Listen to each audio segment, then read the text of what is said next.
ಅವ್ರು ಹುಟ್ಟನೇ ಇರಬೇಕು ಅನ್ನೋ ಆಸೆ ಅವ್ರಿಗೆ. ಶೂಟಿಂಗ್ ಹೋಗೋ ಟೈಮ್ನಲ್ಲೇ ಭಗವಂತ ಅವ್ರನ್ನ ಕರ್ಕೊಂಡ್ಬಿಟ್ಟ. ಕೊನೆವರೆಗೂ ಅವರು ಹಿಂಗೆ ಯಾವಾಗಲೂ ವೃತ್ತಿಲೇ ಇರಬೇಕು, ನಾನು ಸಾಯುವವ್ರಿಗೆ ಸರ ಬಣ್ಣ ಹಚ್ಕೊಂಡೆ ಸಾಯ್ಬೇಕಂತ ಅಂದು ಕೊನೆಗೆ ಅವ್ರಿಗೆ ಅಲ್ಲಿ ಹೋದಾಗ ಅವ್ರಿಗೆ ಹಾರ್ಟ್ ಅಟ್ಯಾಕ್ ಆಗ್ತಿತ್ತು. ದಯವಿಟ್ಟು ಅವರ ಆತ್ಮಕ್ಕೆ ಶಾಂತಿ ಸಿಗಲಿ. ಇದಕ್ಕಿಂತ ಹೆಚ್ಚಿನ ನಾನು ಏನು ಮಾತಾಡೋಕ್ಕಾಗಲ್ಲ.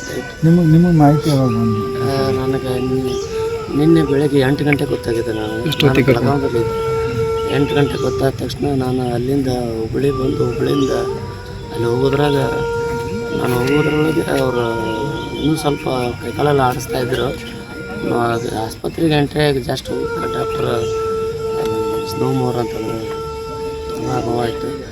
ಯಾಕಂದ್ರೆ ನಾನು ಅವ್ರ 15 ವರ್ಷ 20 ವರ್ಷದಿಂದ ಸದಾ ಅವರಿಂದ ದೂರ ಉಳಿದ್ಬಿಟ್ಟಿದ್ದೆ.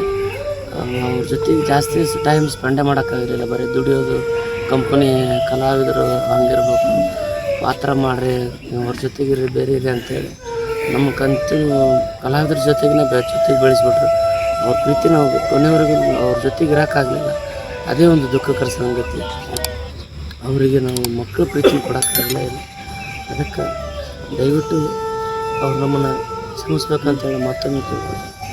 ಈಗ ಮುಂದೆ ಹೆಂಗೆ ಡೈರೆಕ್ಟ್ ಊರಿಗೆ ಹೋಗ್ತೀರಾ? ಇಲ್ಲಿಂದ ನಮ್ಮದು ತೋಟದ ಮನೆ ಸಿಂದಗಿಲಿ ಇರುತ್ತೆ, ಚಿಕ್ಕ ಸಿಂದಗಿ ಅಂತೇಳಿ, ಬಿಜಾಪುರ ಜಿಲ್ಲೆ ಸಿಂದಗಿ ತಾಲೂಕು.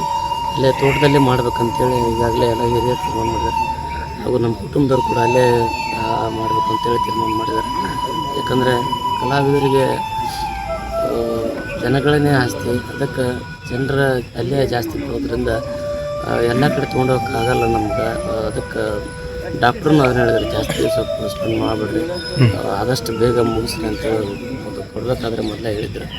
ಅದಕ್ಕೋಸ್ಕರ ನಾ ಈಗ ಬರ್ಬೇಕಾದ್ರೆ ಲೇಟ್ ಆಯಿತು. ಇನ್ನೊಂದು 10 ನಿಮಿಷದಲ್ಲಿ ಬರ್ತಾರೆ.